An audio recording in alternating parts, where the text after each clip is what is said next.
Êtes-vous prêt à faire décoller votre business en ligne vers de nouveaux sommets? Dans cette vidéo-là, je vais vous dévoiler les stratégies essentielles pour démarrer votre business en ligne et de faire croître votre entreprise en ligne avec succès. Peu importe si vous êtes débutant ou si vous êtes dans n'importe quel domaine d'activité, nos conseils vous guideront sur la voie de la réussite. Ne laissez pas vos rêves entrepreneuriales se limiter uniquement aux écrans d'ordinateur. Rejoignez-moi maintenant et découvrir comment vous pouvez concrétiser vos ambitions et réaliser un succès durable en ligne. Donc si ce genre de vidéo là vous plaît, je vous laisse aller vous abonner, aller liker cette vidéo et maintenant on va tout de suite passer sur le contenu qui est définir vos idées de votre niche. Listez au fin de compte plusieurs niches qui vous plaisent ou en tout cas que vous êtes passionné.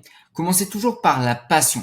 Une fois que vous avez fait la passion, dites-vous qu'est-ce qui pourrait me plaire, mais je suis pas forcément passionné, mais ça pourrait me plaire d'essayer de vendre ceci, d'essayer de partir dans cette niche-là. Donc, listez au moins une dizaine de niches que vous souhaitez et après, éliminez-les un par un pour découvrir la niche que vous souhaitez. Donc, c'est que comme ça que vous allez pouvoir vous permettre de développer votre business en ligne et je vous conseille de partir sur une niche où vous avez une passion. Moi, je sais que la passion, c'est le sport. Ma sous-niche, ça sera le foot, ça sera pourquoi pas un peu de running, etc., etc. Et par exemple, sur le foot, je pourrais vendre en e-commerce, je pourrais vendre des programmes, tout cela. Pour vendre des programmes, j'ai pas le niveau suffisant pour vendre des programmes, donner davantage de conseils. J'ai des connaissances footballistique certes, mais techniquement sur un terrain de foot, pas du haut level par exemple, donc je pourrais pas forcément commercialiser des choses. Par contre, si derrière vous avez un excellent foot, vous pouvez vendre évidemment des programmes, ça se vend évidemment, mais ça, c'est à vous de définir en soi ce que vous souhaitez vendre. Donc, définir votre niche, c'est quelque chose qui est primordial. Le deuxième point sera d'établir votre présence en ligne. La présence en ligne, ça peut être la source d'acquisition, ça peut être les réseaux sociaux. La source d'acquisition, ça va être le tunnel de vente, le site web, et voilà, où vous allez vendre vos produits. Vous avez les réseaux sociaux, c'est une présence en ligne. La publicité, c'est également une présence en ligne. Même si on n'y croirait pas, ça peut être considéré comme une présence en ligne, les réseaux sociaux. Donc, soyez présent sur Internet. C'est ce qui est primordial. Si vous n'êtes pas présent sur Internet, déjà, dites-vous que c'est mort. Dites-vous que c'est mort. Vous souhaitez, par exemple, ouvrir une pizzeria, ouvrir un restaurant, ouvrir, peu importe. Si vous n'avez pas de présence en ligne, dites-vous que ça va devenir très compliqué parce que les gens, soit ils commandent énormément sur Internet, soit les gens vont vouloir vous découvrir sur vos réseaux sociaux, tout cela pour davantage être plus fidèles. Parce que le but des réseaux sociaux, c'est de fidéliser davantage vos clients en offrant des jeux concours, en offrant plein de choses. Par exemple, dire si vous venez tel jour au magasin, vous allez pouvoir obtenir moins 10%. Sur votre prochain panier, vous allez pouvoir obtenir un ticket de tombola, peu importe. C'est à vous de définir ce que vous souhaitez en soi mettre en place. Donc, je répète, la présence en ligne est cruciale. Mais faites une présence en ligne, réseaux sociaux s'il faut, peu importe. Mais faites du contenu, ayez un site web s'il le faut. Soyez vraiment en ligne. C'est le plus important. Fournissez par la suite une proposition de valeur unique. Ça veut dire, vous proposez par exemple un programme minceur. Par exemple, dans le programme minceur, vous avez uniquement, l'accompagnement. Voilà. Vous avez par exemple le programme minceur, vous avez 7 e-books pour vous aider à mincir. Vous avez que ça. Mais par contre, vous, derrière, vous allez leur proposer un accompagnement. Et un accompagnement en plus, c'est une valeur ajoutée en plus. Et c'est ce qui va permettre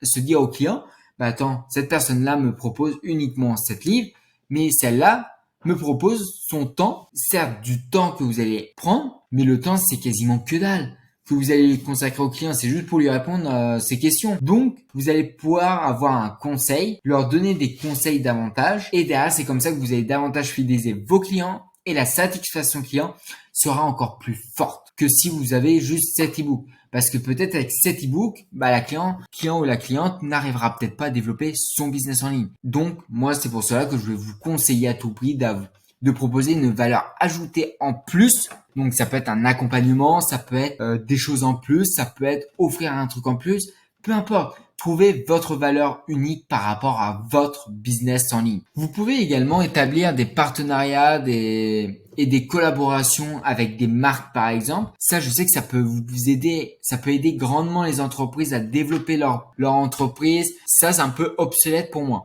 parce que tout le monde n'est pas en capacité. Moi, personnellement, je ne collabore avec personne. Par contre, inconsciemment, on peut collaborer quand même. Sans le vouloir, une entreprise n'a pas forcément besoin de vous contacter pour faire des partenariats. Par exemple, moi, je sais que j'utilise le logiciel System.io. Vous allez le retrouver en description.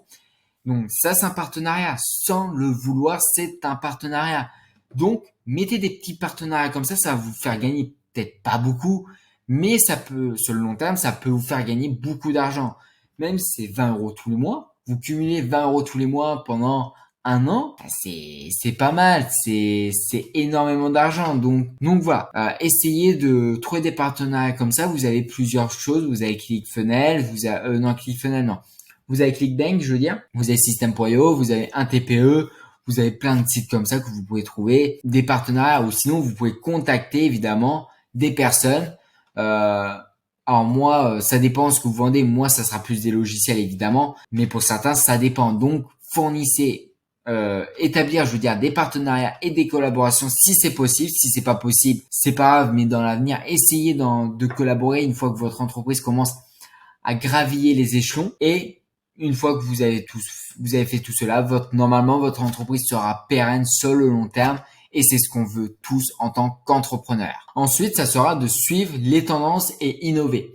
Suivre les tendances, j'entends bien, ça dépend quelle tendance. Ne partez pas dans la tendance du hand spinner par exemple. Le hand spinner a fait quelques mois et après, il n'y a plus rien. Il n'y a plus rien eu. Partez vraiment du principe, déjà, suivez les tendances, c'est pour moi primordial. Innover également, donc ça veut dire, dans l'innovation, n'allez pas vous innover 100%. Voilà, votre concurrent fait un truc, essayez de modifier, essayez de faire un truc encore mieux, encore plus puissant. C'est ça réellement l'innovation. Donc suivez à tout prix les tendances, essayez d'innover. Donc en suivant les tendances, vous avez Google Trends, vous avez Google Trends, vous avez les réseaux sociaux, YouTube, vous pouvez voir les tendances assez facilement. Vous avez SEMrush également non pas SEMrush, c'est j'ai plus le nom en tête, mais voilà. Vous avez plein de choses comme ça, vous pouvez suivre les tendances, voir quand ça fonctionne, quand ça ne fonctionne pas. Et derrière, une fois que vous avez toutes ces tendances-là, bien sûr, innovez-les, c'est quelque chose de primordial. Et normalement, avec tous les conseils que je vous ai dit, vous allez forcément avoir une entreprise qui sera pérenne sur le long terme. Ci-dessous de cette vidéo-là, vous allez pouvoir cliquer sur le lien pour aller directement sur mon webinaire funnel où je vais vous partager mes 3 secrets. Ci-dessous de cette vidéo-là, vous allez pouvoir réserver un appel avec moi ou avec quelqu'un de mon équipe pour pouvoir partager, pour pouvoir discuter, échanger sur votre business en ligne ou sur votre volonté de développer un business en ligne. Nous, on sommes prestataires de services, donc tout cela, on va pouvoir voir avec vous qu'est-ce que vous allez avoir besoin qu'on vous fournisse. Est-ce que c'est un site web, publicité, réseaux sociaux, etc. Donc, nous, on se limite à ces 3 choses-là parce qu'on veut rester vraiment dans le business en ligne. Ça sert à rien qu'on propose 36 000 choses, que j'ai essayé de trouver plein de collaborateurs. Ça ne fonctionnera pas pour le moment. Donc, on reste vraiment limité. Donc, si ça vous intéresse, je vous laisse à cliquer ci-dessous de cette vidéo-là. Et puis moi, je vous dis ciao.